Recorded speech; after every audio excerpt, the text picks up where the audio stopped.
인생은 전설 채널에 오신 것을 환영합니다. 오늘 이야기 바로 시작합니다. 형님, 대학도 안 나온 게 격떨어지게 여길 왜 왔을까? 동서의 말이 내 귓가에 꽂혔다. 나는 손에 들고 있던 꽃다발을 내려다보았다. 주변 사람들의 시선이 느껴졌다. 모두들 조용히 상황을 지켜보고 있었다. 동서는 태연하게 웃으며 말했다. 아, 형님 너무 기분 나빠하지 마세요. 저는 형님이 기분 나쁘라고 한 말이 아닌데. 그녀의 입가에는 미세한 웃음이 걸려 있었다. 나는 천천히 그녀를 바라보았다. 이 익숙한 감정. 나는 이미 수없이 경험했다. 그리고 이번에도 나는 시댁 식구들에게 당하고만 있어야 하는 걸까? 나는 고아였다. 내가 어떻게 이곳에 오게 되었는지, 어떤 이유로 부모가 나를 떠나야 했는지, 왜 나는 혼자 남겨졌는지. 어느 날 눈을 떴을 때 나는 이미 보육원에 있었다. 내가 처음 말을 배울 때부터, 내가 처음 걸음마를 뗄 때부터, 내가 처음 가족이라는 단어를 알게 되었을 때부터 나는 이미 부모 없는 아이였다. 보육원은 특별한 곳이 아니었다. 낡은 건물, 삐걱거리는 마룻바닥, 그리고 늘 가득 찬 아이들. 선생님들은 따뜻했지만 한 사람당 돌봐야 할 아이들이 너무 많았다. 내가 울어도 나를 꼭 안아줄 사람이 없었다. 내가 다쳐도 내 곁을 오래 지켜줄 사람이 없었다. 내가 아무리 힘들어도 누구 하나 나만을 위해 울어주는 사람은 없었다. 선생님, 엄마는 어디 있어요? 어릴 적 나는 늘 같은 질문을 반복했다. 하지만 대답은 늘 같았다. 엄마는 내 곁에 없지만 널 사랑했을 거야. 나는 그 말이 거짓말처럼 느껴졌다. 만약 부모가 나를 사랑했다면 왜 나는 여기에 있는 걸까? 왜 다른 아이들처럼 엄마 손을 잡고 학교에 갈 수 없을까? 왜 나는 혼자일까? 아무도 대답해 주지 않았다. 유치원에서는 친구들이 그림을 그렸다. 우리 가족이에요. 다른 아이들은 종이에 아빠, 엄마, 그리고 형제들을 그렸다. 나는 그걸 보고 멍하니 앉아 있었다. 선생님이 내게 다가와 말했다. 너도 가족을 그려볼래? 나는 선생님을 바라봤다. 그리고 고개를 저었다. 내게는 가족이 없었다. 그래서 그릴 수도 없었다.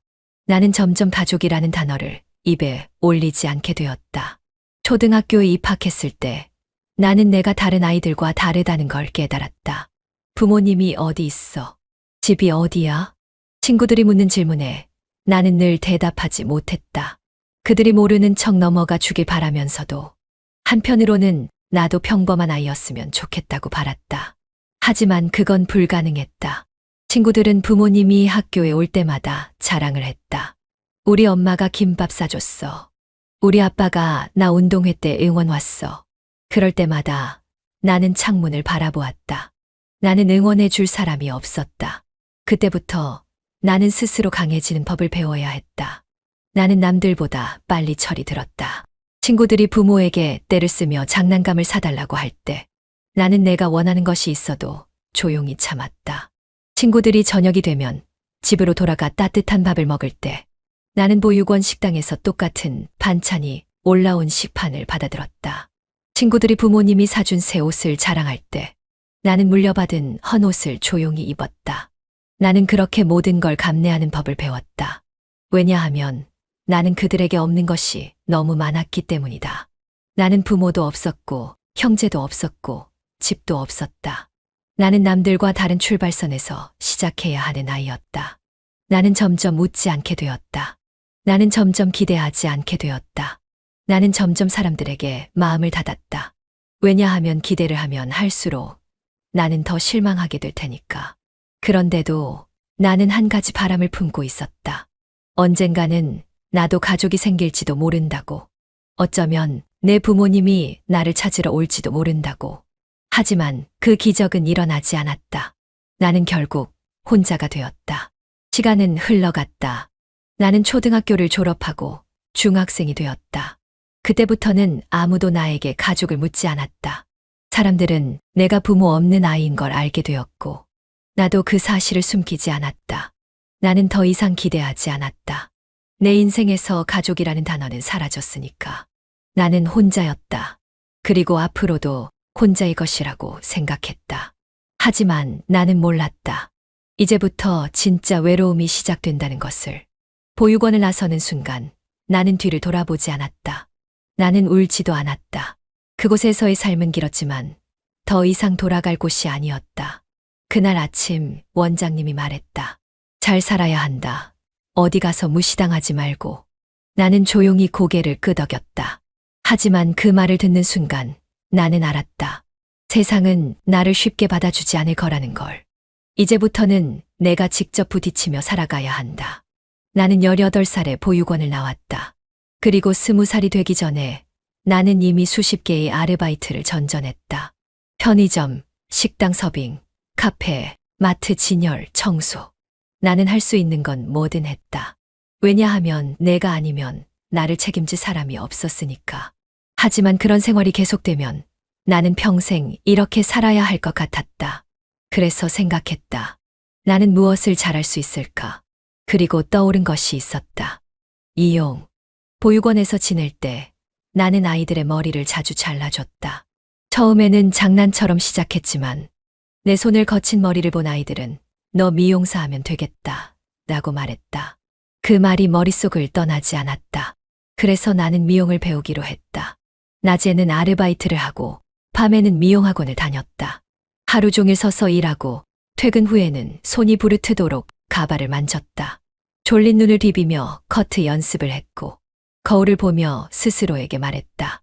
나는 반드시 성공할 거야. 학원을 졸업하고 나는 미용실에 취직했다. 하지만 현실은 내가 생각했던 것과 너무나 달랐다. 나는 당장 머리를 자를 수 있을 줄 알았다. 하지만 나에게 주어진 일은 청소, 수건 정리, 손님 머리 감겨주기뿐이었다. 커트는 언제부터 할 수 있나요? 나는 조심스럽게 물었다. 그러자 선배가 피식 웃었다. 최소 3년은 보조만 해야 해. 네. 미용은 아무나 하는 게 아니야. 기본부터 배워야지. 나는 그 말을 듣고 머리를 감기며 3년을 보내야 한다는 걸 깨달았다. 나는 매일 바닥을 쓸고 손님들의 머리를 감겼다. 아침부터 저녁까지 쉴 새 없이 움직였지만 정작 미용 기술을 배울 기회는 없었다. 머리 말리는 거 좀 봐. 이게 뭐야? 손님들한테 더 조심스럽게 해야지. 안 배웠어. 하루에도 몇 번씩 혼났지만 나는 이를 악물었다. 내가 여기서 포기하면 갈 곳이 없으니까. 남들이 퇴근하고 나면 나는 가발을 들고 연습했다. 남들이 쉬는 날에도 나는 매장에 나와 혼자 드라이를 돌렸다. 누구보다도 열심히 해야 했다. 왜냐하면 나는 다른 사람들처럼 가족백이 있는 것도 아니고 누군가 나를 도와줄 사람도 없었기 때문이다. 나는 내 힘으로 버텨야 했다. 3년이 흘렀다. 나는 여전히 미용실에서 보조로 일하고 있었다. 그러던 어느 날 선배가 갑자기 내게 말했다. 손님 머리 한번 잘라볼래? 나는 순간 얼어붙었다. 제가요? 응, 해봐. 나는 가위가 든 손을 바라봤다. 내 손이 살짝 떨리고 있었다. 그 순간 나는 지난 3년이 스쳐 지나갔다. 바닥을 닦으며 손이 젖어 터지도록 머리를 감기며 밤마다 몰래 연습했던 순간들. 그리고 드디어 내가 직접 손님 머리를 자를 수 있는 순간이 왔다. 나는 조심스럽게 가위를 들었다. 한 올, 한 올. 가위를 움직이는 순간 내 심장이 뛰었다.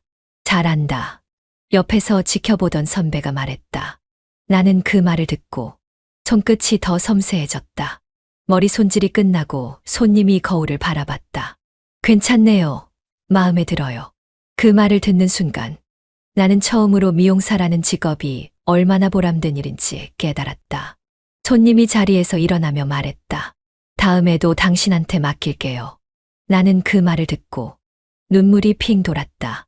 3년을 참고 버텼던 순간들이 떠올랐다. 나는 결국 해냈다.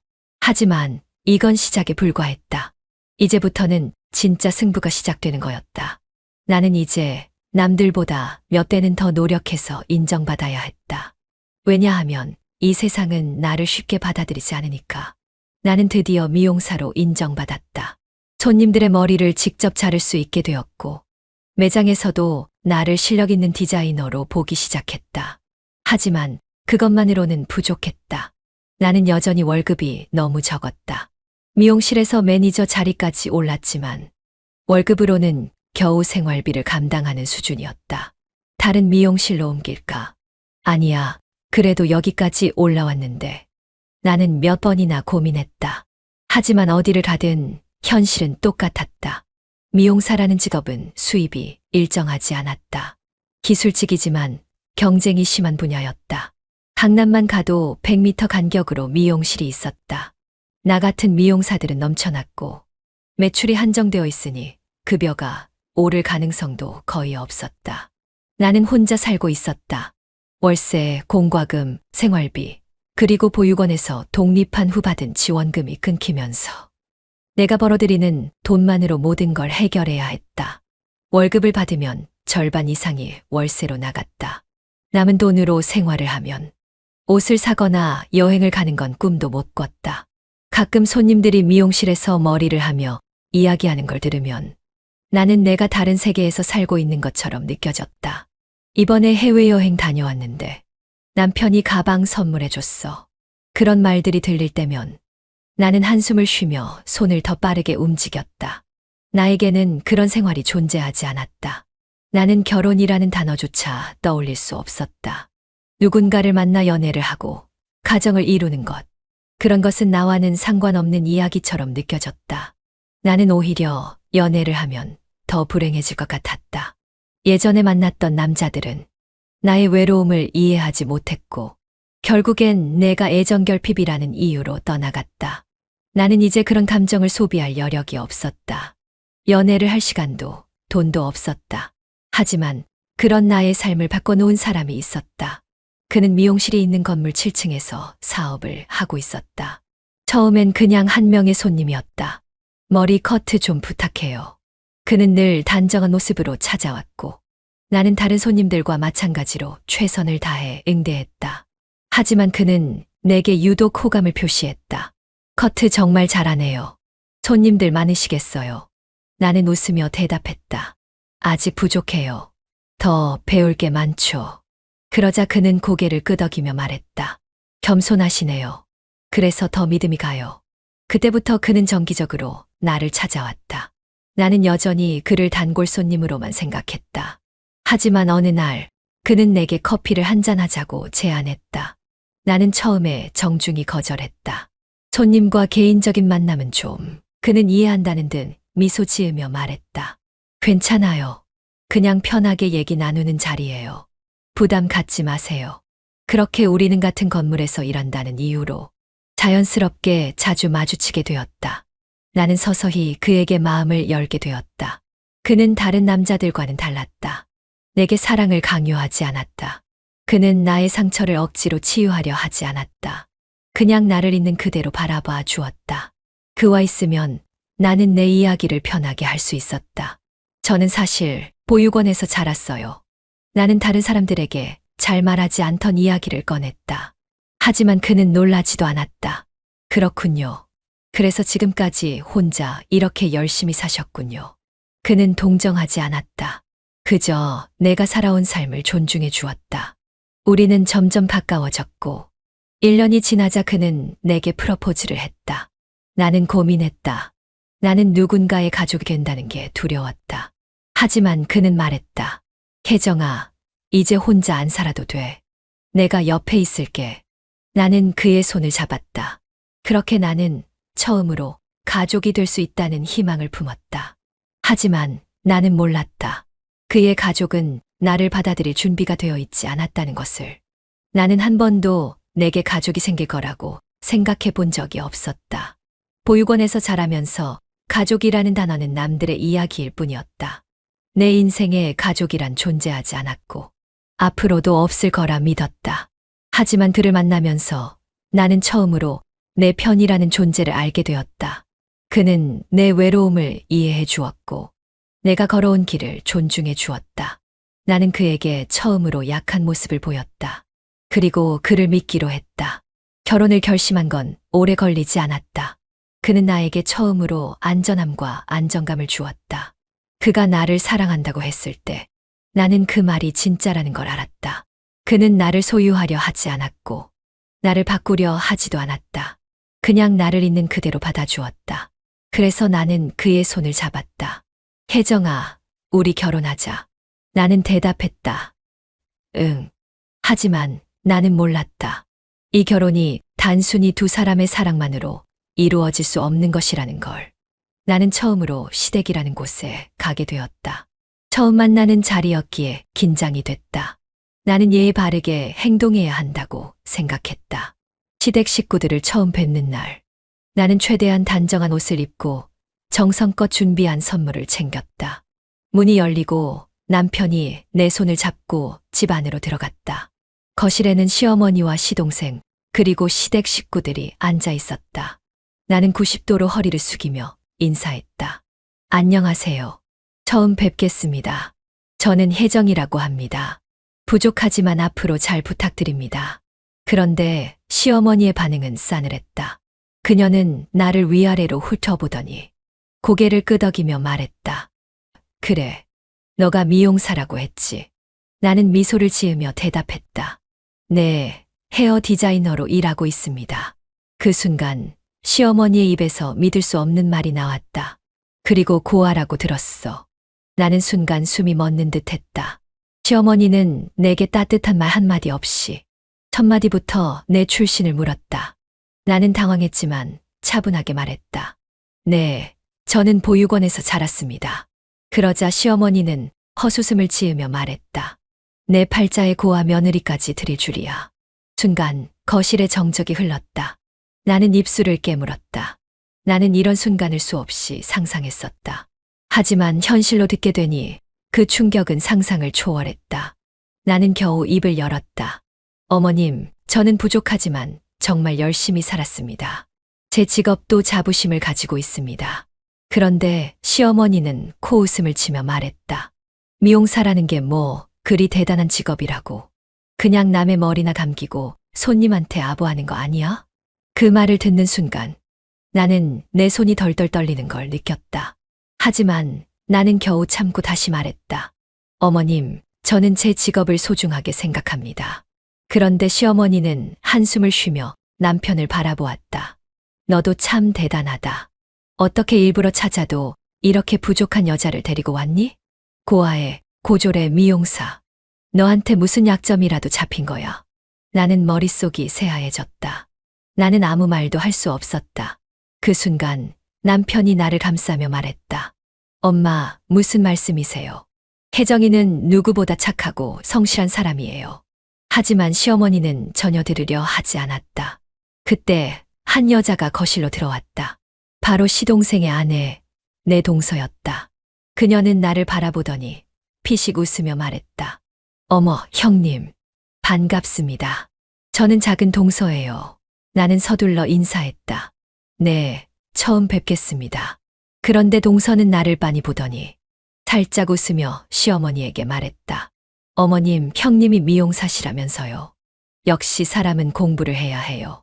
그래야 성공할 수 있죠. 그녀의 말투에는 명백한 조롱이 섞여 있었다. 나는 순간 할 말을 잃었다. 하지만 그보다 더 충격적인 건 시어머니가 그 말을 듣고 고개를 끄덕이며 맞장구를 쳤다는 것이었다. 그래, 맞아. 그래서 내가 말이야, 우리 집안에 미용사 며느리가 들어온다는 게 좀 그렇다 이거야. 나는 더 이상 아무 말도 할 수 없었다. 이제 확실히 알았다. 이 사람들은 나를 가족으로 받아들일 생각이 없다는 걸. 나는 그 자리에 앉아 속으로 다짐했다. 나는 여기서 절대 무너지지 않을 거야. 이들이 아무리 나를 무시해도 나는 끝까지 버틸 거야. 나는 이미 혼자 살아남는 법을 배운 사람이었다. 하지만 나는 몰랐다. 이 사람들이 앞으로 나에게 얼마나 많은 시련을 줄지. 그리고 나는 몰랐다. 내가 언젠가 이 모든 상황을 뒤집을 날이 올 거라는 걸. 나는 처음부터 시댁이 나를 좋아하지 않는다는 걸 알고 있었다. 시어머니는 내가 고아 출신이라는 이유로, 미용사라는 이유로, 고졸이라는 이유로 나를 탐탁지 않게 여겼다.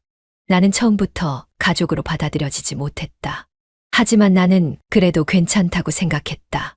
남편이 내 편이 되어 주었고, 나는 내가 할 수 있는 최선을 다하면 언젠가 마음을 열어줄 거라고 믿었다.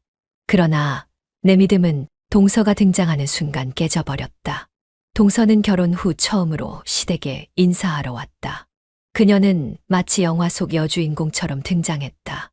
단정한 정장, 세련된 말투, 그리고 사람들의 시선을 끄는 당당한 태도. 어머님, 아버님, 안녕하세요. 인사 늦어서 죄송해요. 그녀는 환한 미소를 지으며 시댁 식구들에게 다가갔다. 시어머니는 그녀를 보자마자 얼굴에 화색이 돌았다. 우리 작은 며느리 왔구나. 어서 와라.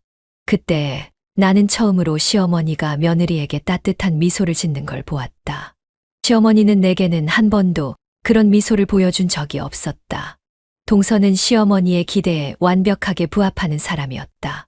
서울대 출신의 전문직, 사회적으로 인정받는 직업을 가진 며느리. 그녀는 단 한순간 만에 시어머니의 사랑을 독차지했다. 나는 조용히 서서 그 장면을 지켜보았다. 그리고 곧이어 시어머니의 비교가 시작되었다. 아이고, 역시 우리 작은 며느리는 다르네. 시어머니는 한껏 기분이 좋아진 표정으로 내게 말했다. 이래야 우리 집안 며느리지. 고졸 미용사가 아니라. 그 말은 나에게 칼처럼 꽂혔다. 나는 아무 말도 하지 못했다. 그러자 동서는 웃으며 말했다. 어머님, 형님도 미용사로 열심히 일하고 계시잖아요. 그런데 미용실은 참 힘든 일이라던데요. 그녀는 말끝을 흐리며 피식 웃었다. 나는 그 웃음 속에서 조롱이 섞여 있다는 걸 알았다. 하지만 나는 애써 미소를 유지하며 대답했다. 네, 손님들을 만나고 스타일을 바꾸어주는 일이 보람있어요. 그러자 동서는 가볍게 어깨를 으쓱이며 말했다. 네, 그래도 저는 손으로 하는 일은 힘들 것 같아요. 저는 제 손이 소중해서요. 그 말은 미용사는 손을 쓰는 천한 일이라는 의미였다. 나는 순간 숨을 삼켰다. 하지만 시어머니는 그런 동서의 말을 듣고 오히려 흐뭇하게 웃었다. 그래, 그래. 우리 작은 며느리는 손이 귀하지. 고상한 일을 하는 사람이니까. 나는 그 자리에 앉아 그들이 주고받는 대화를 조용히 듣고만 있었다. 그날 이후 동서는 나를 노골적으로 무시하기 시작했다. 처음에는 사소한 것부터 시작했다. 형님, 설거지는 형님이 하시는 게 좋겠어요. 형님, 청소는 좀 더 꼼꼼하게 하시는 게 좋을 것 같아요. 형님, 요리는 제가 하는 것보다 형님이 더 잘하시겠죠. 처음엔 단순한 부탁처럼 들렸다. 그래서 나는 묵묵히 그녀가 시키는 일을 했다. 하지만 곧 깨달았다. 그녀는 나를 하녀처럼 취급하고 있었다. 동서는 집안일을 절대 하지 않았다. 하지만 시어머니는 그걸 당연하게 여겼다. 우리 작은 며느리는 바쁜 사람이니까. 하지만 나는 미용실에서 하루 종일 서서 일하고도 시댁에 오면 집안일을 도맡아야 했다. 내가 조금이라도 불만을 보이면 시어머니는 날카롭게 말했다.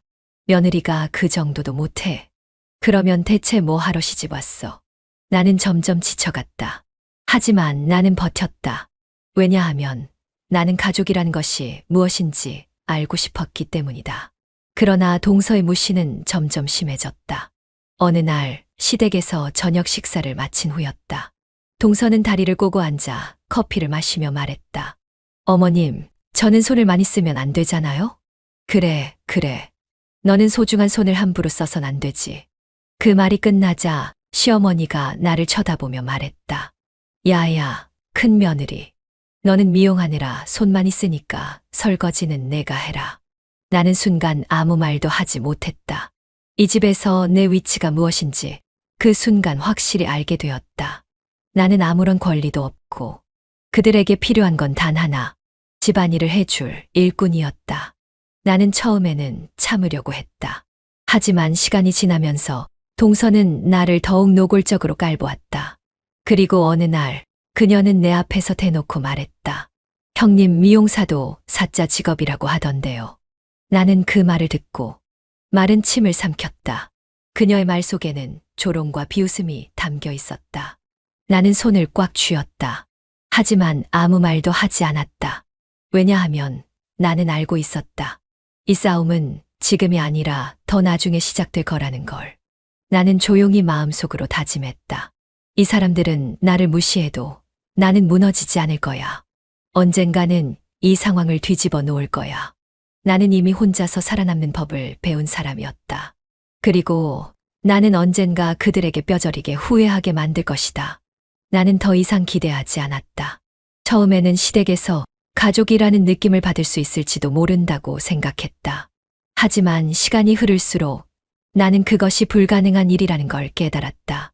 시어머니와 동서는 내가 같은 가족이 아니라 같은 공간에 존재하는 다른 계급의 사람이라고 생각했다.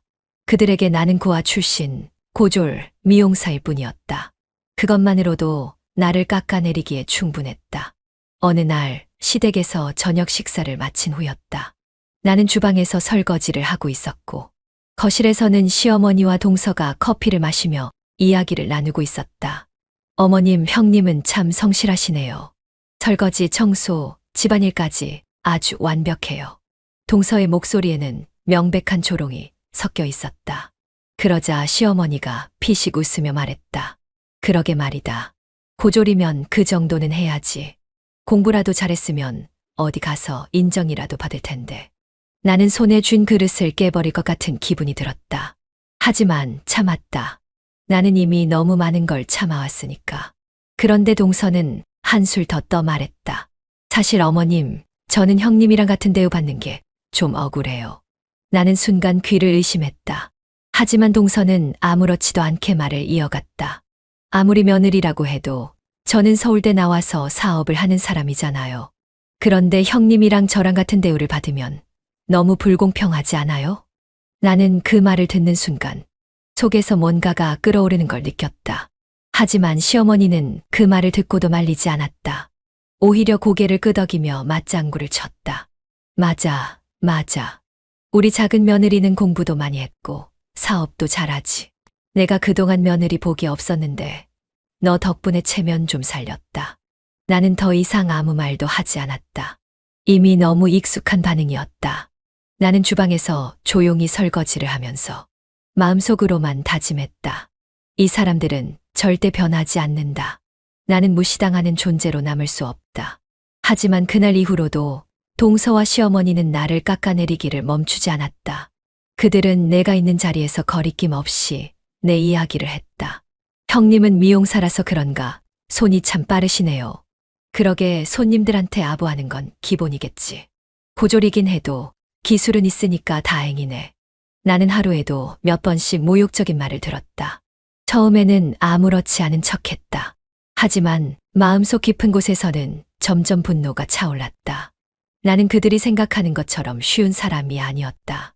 나는 고아로 자라면서 수없이 많은 상처를 받았고 세상에 맞서 싸우면서 버텨온 사람이었다. 나는 절대 그들의 조롱을 그냥 넘기지 않을 것이다. 나는 이미 오래전부터 혼자 살아남는 법을 배운 사람이었다. 그리고 나는 분명히 이 상황을 뒤집을 것이다. 나는 더 이상 시댁에서 기대할 것이 없다는 걸 알고 있었다. 이 집에서 나는 그저 있어도 없는 존재였다. 하지만 나는 한 가지 믿었던 게 있다. 그래도 나는 가족이니까. 비록 나를 무시하고 깎아내리지만 나는 이 집의 며느리로서 인정받을 날이 올 것이라고 믿었다. 하지만 그 희망은 동서가 사업을 시작한 날 완전히 무너졌다. 어느 날 시댁에서 가족들이 모였다. 나는 평소처럼 조용히 앉아 있었다. 그때 동서가 활짝 웃으며 선언했다. 어머님, 저 드디어 제 사업 확장해요. 나는 깜짝 놀랐다. 지금도 크게 하고 있잖아요? 네, 좀 더 키워보려고 하고 있었잖아요. 드디어 제 브랜드를 런칭하기로 했어요. 동서는 자신만만하게 말했다. 그리고 시어머니는 그 말을 듣자마자 박수를 치며 환호했다. 아이고, 우리 작은 며느리, 역시 다르다. 그 순간 나는 깨달았다. 내가 아무리 노력해도 이 가족에게서 나는 결코 같은 대우를 받을 수 없다는 걸. 하지만 더 충격적인 건 그 다음이었다. 어머님이 저한테 지원해 주셨어요. 나는 순간 귀를 의심했다. 네. 그러자 시어머니는 태연하게 말했다. 그래, 뭐 큰 돈은 아니지만 우리 작은 며느리가 사업을 하려면 기본적으로 자금이 필요하잖아? 얼마나 지원하셨는데요? 내가 묻자 시어머니는 아무렇지도 않게 말했다. 수억 정도. 그 순간 나는 숨이 턱 막혔다. 나는 이 집에 들어온 지 몇 년이 지났다. 하지만 시어머니는 단 한 번도 나에게 도움을 준 적이 없었다.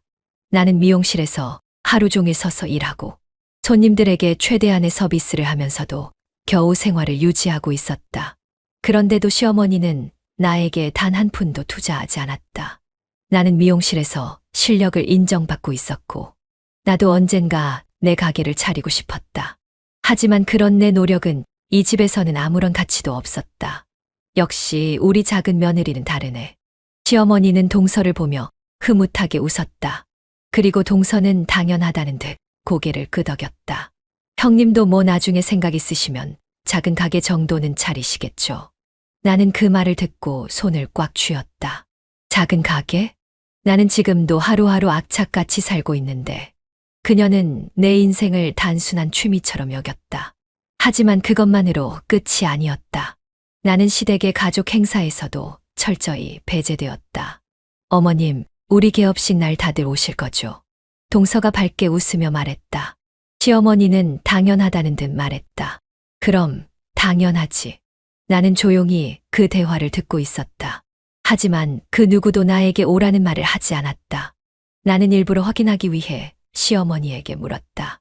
저도 가도 될까요? 그러자 시어머니는 눈썹을 찌푸렸다. 너는 바쁘지 않니? 아니요. 그날 일정 조정하면 갈 수 있어요. 그런데도 시어머니는 애매한 미소를 지으며 말했다. 글쎄, 꼭 와야 할까? 우리 작은 며느리 사업은 전문적인 분야라서 너는 와봤자 잘 모를 텐데. 그 순간 나는 알아차렸다. 나는 초대받지 않은 사람이었다. 나는 더 이상 기대하지 않기로 했다.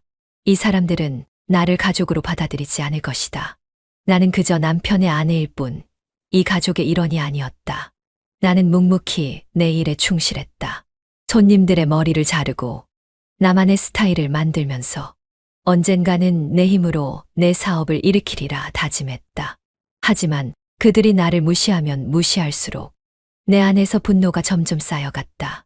이 사람들이 나를 하찮게 여기는 만큼 나는 반드시 이 상황을 뒤집을 것이다. 나는 가족이라는 기대를 버렸다. 하지만 최소한 예의는 지켜줄 줄 알았다. 내가 아무리 그들에게 인정받지 못해도 한 식구로서 기본적인 대접은 받을 거라고 생각했다. 하지만 나는 너무 순진했다. 동서의 사업이 성공했다. 그녀는 본격적으로 성장하는 회사의 대표가 되었고 기존 사무실을 떠나 더 좋은 빌딩으로 이사했다. 형님, 저 드디어 새 건물로 옮겨요. 동서는 한껏 들뜬 표정이었다. 그리고 며칠 뒤 나는 그녀의 개업식 초대장을 받았다. 나는 고민했다. 가야 할까? 그동안 내가 이 가족에게 받은 대접을 생각하면 아예 가지 않는 것이 속 편할지도 모른다.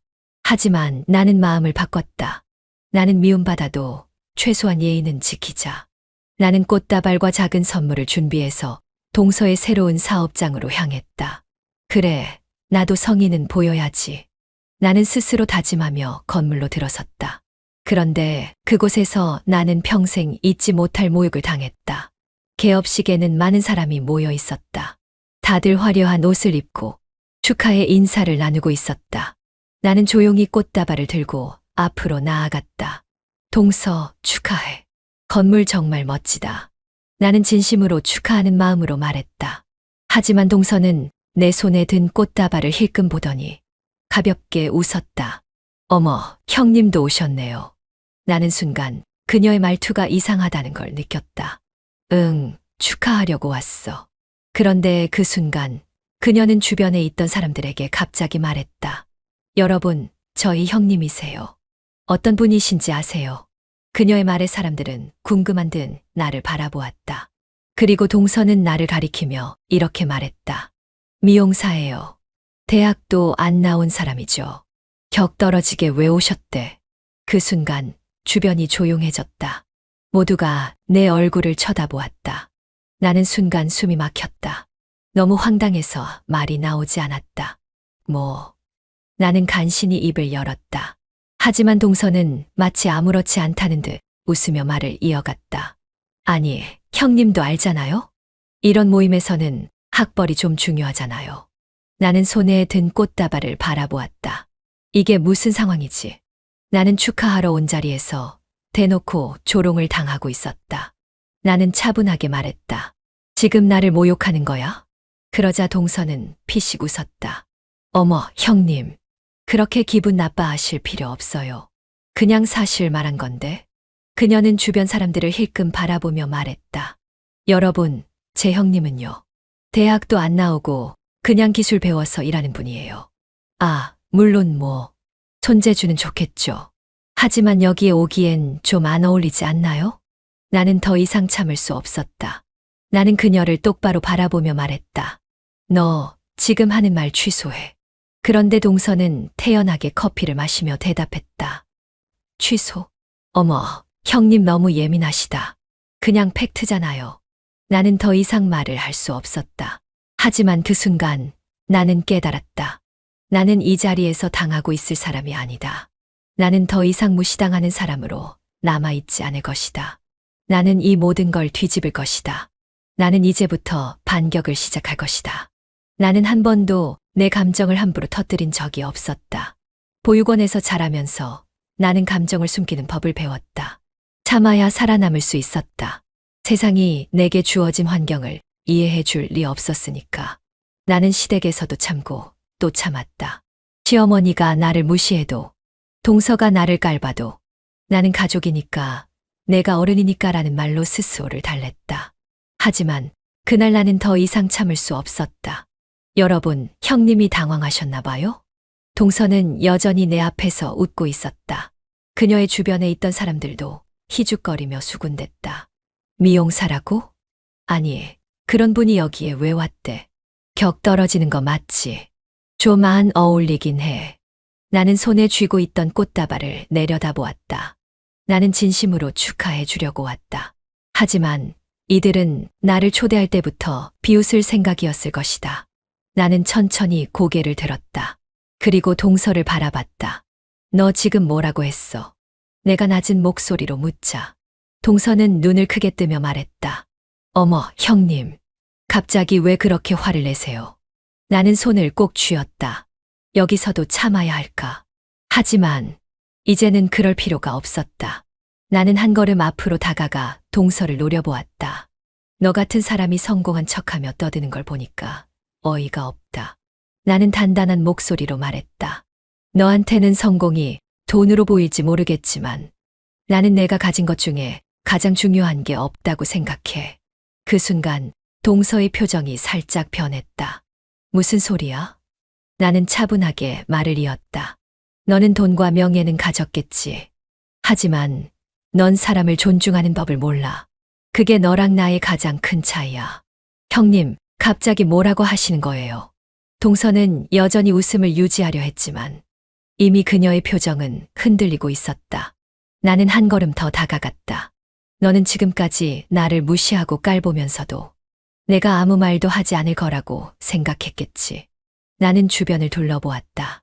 모든 사람들이 나를 보고 있었다. 나는 더 이상 아무에게도 무시당하지 않을 거였다. 그래, 나는 대학을 나오지 않았다. 하지만 나는 내 손으로, 내 힘으로 여기까지 왔다. 나는 동서를 똑바로 바라보며 말했다. 내가 무시하는 미용사, 내가 깔보는 기술직. 하지만 내가 만난 사람들은 너보다 훨씬 더 따뜻했고 훨씬 더 인간적이었어. 동서는 아무 말도 하지 못했다. 나는 마지막으로 강하게 덧붙였다. 그리고 한 가지 확실한 건 나는 내가 원하는 대로 무너지는 사람이 아니라는 거야. 나는 손에 들고 있던 꽃다발을 동서의 손에 억지로 쥐어주었다. 축하는 받을 자격이 있는 사람이 받아야지. 그리고 나는 돌아섰다.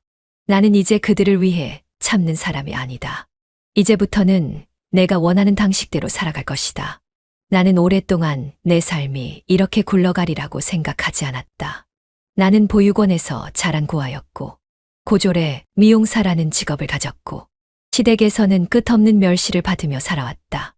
하지만 그 모든 것이 오해였다. 나는 고아가 아니었다. 나는 남들과 다른 출발선에 있던 사람이 아니었다. 오히려 나는 누구보다 남다른 출발선을 가진 사람이었다. 어느 날 남편이 내게 말했다. 혜정아, 유전자 등록 한번 해볼래? 나는 그의 말을 흘려들었다. 지금 와서 뭐하러? 나를 버린 부모를 이제 와서 찾고 싶지 않아. 하지만 남편은 고집을 부렸다. 내 부모님이 널 버린 게 아닐 수도 있잖아. 정말 모르고 찾고 계실 수도 있잖아. 나는 어차피 기대도 없었기에. 그냥 남편의 말대로 유전자 등록을 했다. 그리고 일주일 뒤 내 인생은 완전히 뒤바뀌었다. 유전자 센터에서 연락이 왔다. 혜정 씨의 유전자와 99.99% 일치하는 가족을 찾았습니다. 나는 순간 심장이 멎는 듯 했다. 내 가족, 내 부모가 살아있다고? 남편과 함께 센터로 향했다. 그리고 그곳에서 나는 한 남자를 마주했다. 그는 내 얼굴을 보자마자 눈물을 흘리며 말했다. 선주야. 나는 순간 멍해졌다. 그는 내 아버지였다.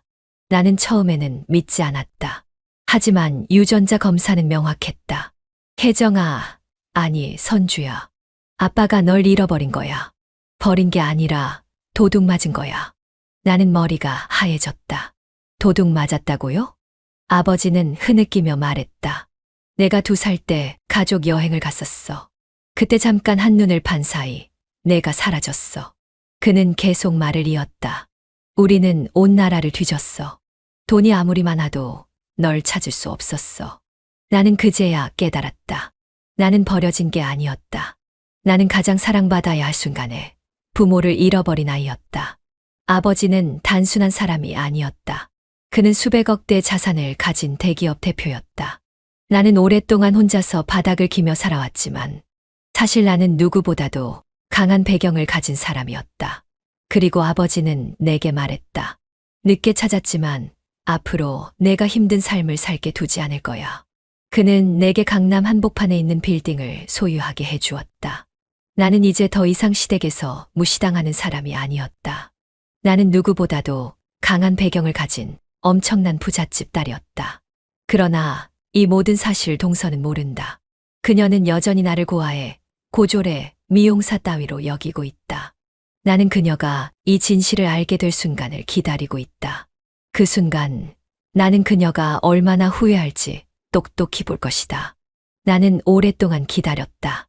내가 누구인지, 내가 어떤 위치에 있는 사람인지, 그들이 알게 될 그 순간을. 그리고 오늘 그 순간이 왔다. 동서는 자신의 사업이 성공하자 더 큰 건물로 이사를 했다. 그녀는 개장식을 열었고 당연하다는 듯 시댁 식구들을 초대했다. 나도 초대장을 받았다. 나는 웃었다. 이제 때가 됐어. 나는 초대장을 손에 쥔 채 그날을 기다렸다. 개장식 당일 나는 차분한 마음으로 행사장에 도착했다. 건물 앞에는 화려한 현수막이 걸려 있었다. 동서의 새로운 사업장, 성대한 오픈식. 수많은 사람들이 모여 있었고 그 한가운데 동서가 서 있었다. 그녀는 모든 시선을 받으며 우아하게 웃고 있었다. 와주셔서 감사합니다. 동서는 건물 앞에서 환하게 웃으며 손님들을 맞이했다. 그녀는 이 빌딩의 주인이 된 기분을 한껏 즐기고 있었다. 나는 그녀를 향해 천천히 걸어갔다. 형님, 어머, 형님도 오셨네요. 동서는 나를 보더니 비꼬듯 말했다. 나는 미소를 지었다. 응. 동서 사업이 번창한다니 축하하려고. 그러자 동서는 손을 흔들며 말했다. 아유, 이번 행사에도 또 왔네요. 형님 같은 분이 오셔도 될지 모르겠네요. 여기는 성공한 사람들이 모이는 자리라서요. 동서는 여전했다. 나는 그녀의 말을 듣고도 가만히 있었다. 그리고 조용히 말했다. 그렇구나. 행사가 본격적으로 시작되었다. 사회자가 마이크를 잡고 동서를 앞으로 불렀다. 이제 새로운 사무실을 오픈한 주인공을 소개하겠습니다. 사람들이 박수를 쳤고 동서는 의기양양하게 앞으로 나섰다. 여러분, 이렇게 와주셔서 감사합니다. 저는 앞으로 이 빌딩에서 더 멋진 사업을 해나갈 겁니다. 사람들은 환호했고 동서는 마치 이 빌딩이 완전히 자기 것인 양당당하게 서 있었다. 그 순간 나는 미소를 지으며 앞으로 나섰다. 근데 동서, 나는 천천히 입을 열었다. 내가 이 빌딩을 마음대로 쓸 수 있다고 생각하는 모양인데 나는 가볍게 웃으며 말했다. 이 빌딩, 내 건물인데. 그 순간 모든 소리가 멎었다. 사람들은 나를 바라보며 술렁이기 시작했다. 동서의 얼굴이 굳어졌다. 뭐라고요? 나는 다시 한번 말했다. 이 빌딩, 내 건물이라고. 나는 주머니에서 건물등기부 등본을 꺼내 흔들었다. 이거 내가 건물주라는 증거인데 볼래? 동서는 입을 벌린 채 얼어붙었다. 그녀의 손에서 마이크가 흔들렸다. 형님, 농담이시죠? 이 빌딩이 형님 거라고요? 나는 고개를 끄덕였다. 그래. 여기 건물주가 나야. 그 순간 사람들은 웅성거리기 시작했다. 뭐야? 저 사람이 진짜 건물주라고? 그럼 동서는 그냥 세입자인 거야? 어떻게 된 거지? 동서는 당황해서 시어머니를 바라보았다. 어머님, 이게 무슨 일이에요? 그러자 시어머니도 얼굴이 창백해졌다. 나도 몰랐어. 나는 조용히 말했다. 그래, 너희는 내가 누군지 몰랐겠지. 나는 천천히 걸음을 옮기며 말했다. 나는 단순한 미용사가 아니야. 나는 이 건물의 주인이자 내 아버지는 대기업 대표야. 그 순간 동서의 얼굴이 새하얗게 질렸다. 그럼 형님이... 동서는 입술을 떨며 말했다. 나는 그녀를 똑바로 바라보았다. 그래, 내가 그토록 무시하던 나는 실은 너보다 훨씬 더 높은 곳에 있었어. 나는 차분하게 덧붙였다. 이제 알겠어. 내가 나를 깔볼 수 있는 사람이 아니라는 걸. 그 순간 동서의 다리가 풀린 듯 휘청거렸다. 그녀는 내 앞에서 아무 말도 하지 못했다. 나는 천천히 미소를 지었다. 이제 상황은 완전히 뒤바뀌었다. 이제부터는 내가 동서를 내려다볼 차례였다. 사람들은 여전히 웅성거리고 있었다. 동서는 그 자리에서 얼어붙은 채 말을 잇지 못했다. 그동안 나를 무시하고 깔보던 그 자신만만한 모습은 어디에도 없었다. 나는 천천히 그녀를 바라보았다. 왜 아무 말도 안 해, 동서? 내 목소리는 차분했지만 그 속에는 분노와 냉정함이 묻어 있었다. 동서는 그제야 정신이 든 듯 허둥지둥 다가왔다. 형님 아니, 혜정씨 아니. 그녀는 어떻게 나를 불러야 할지조차 몰라 당황하고 있었다. 나는 가만히 그녀를 쳐다보았다. 그녀는 손을 모으고 초조하게 입을 떼었다. 형님, 저 정말 몰랐어요. 제가 형님께 그동안 너무 무례했던 거 정말 죄송합니다. 나는 코웃음을 쳤다. 무례했다고? 나는 한 걸음 앞으로 다가갔다. 내가 나한테 한 짓이 무례한 수준이라고 생각해. 그동안 내가 참아온 모든 순간이 떠올랐다. 시댁에서, 동서 앞에서. 나는 한없이 깎이고 무시당했다. 형님, 미용사도 사자 직업이잖아요? 고졸이랑 같은 며느리 대우를 받을 수 없어요. 대학도 안 나온 게 격떨어지게 하네. 그 모든 말들이 귀에 쟁쟁하게 울렸다. 그리고 오늘 그녀는 내 앞에 무릎 꿇고 있었다. 동서는 두 손을 꼭 쥐고 눈물까지 글썽이며 나를 바라보았다. 형님, 제발 한 번만 용서해 주세요. 그녀는 마치 바닥에라도 엎드릴 듯 초조한 얼굴로 내 눈치를 살폈다. 하지만 나는 전혀 흔들리지 않았다. 나는 냉정하게 입을 열었다. 동서, 너는 내가 원하는 사람한테만 예의 바르지. 나는 그녀를 내려다보았다. 그 순간 동서의 표정이 무너졌다. 그녀는 한없이 작아진 목소리로 말했다. 제가 정말 몰랐어요. 형님이 이런 분이신 줄도 몰랐고. 나는 조용히 웃었다. 그래, 몰랐겠지. 나는 그녀를 똑바로 바라보았다. 너는 내 출신만 보고 나를 깔봤잖아. 내 기준에서 나는 무시해도 되는 사람이었고 조롱해도 되는 사람이었으니까. 동서는 더 이상 변명할 수 없었다. 그녀는 완전히 무너진 얼굴로 내 앞에 엎드렸다. 형님, 저 제발 한 번만 봐주세요. 그녀의 손이 바닥을 짚으며 떨렸다. 나는 그런 모습을 보며 천천히 말했다. 동서, 내가 나한테 한 말들 기억하지? 나는 미소를 지었다. 너는 고졸이랑 같은 대우를 받을 수 없다고 했지. 나는 고개를 기울였다. 근데 지금 보니까 고졸이 아니라 내가 나한테 무릎 꿇고 있네? 그 순간 동서의 얼굴이 새하얗게 질렸다. 그녀는 더 이상 말도 하지 못하고 눈물만 흘리고 있었다. 나는 한숨을 쉬며 말했다.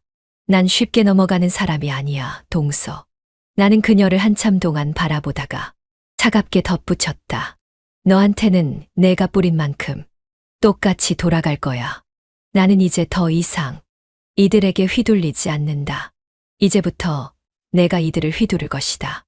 나는 늘 동서가 나를 무시하는 이유를 알고 있었다. 그녀는 나를 하찮게 여겼다. 고아 출신, 고졸, 미용사.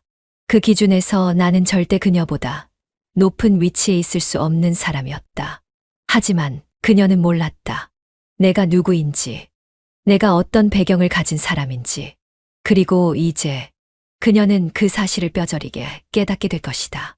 동서는 개업식 이후 그동안 보여줬던 거만한 태도를 감추고 나를 조심스레 대하기 시작했다.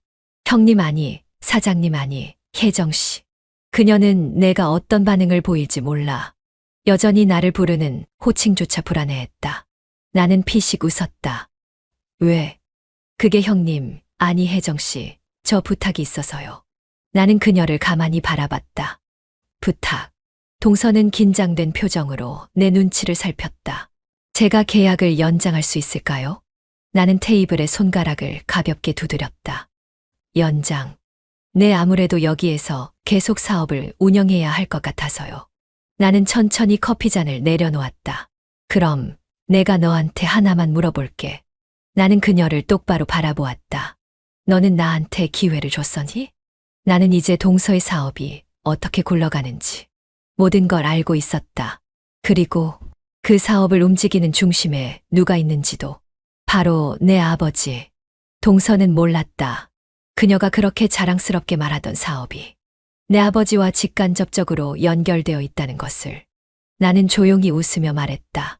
내 사업, 너 혼자 키운 거라고 생각해. 동서는 당황한 표정을 지었다. 그게 무슨 말이에요? 나는 팔짱을 끼며 덧붙였다.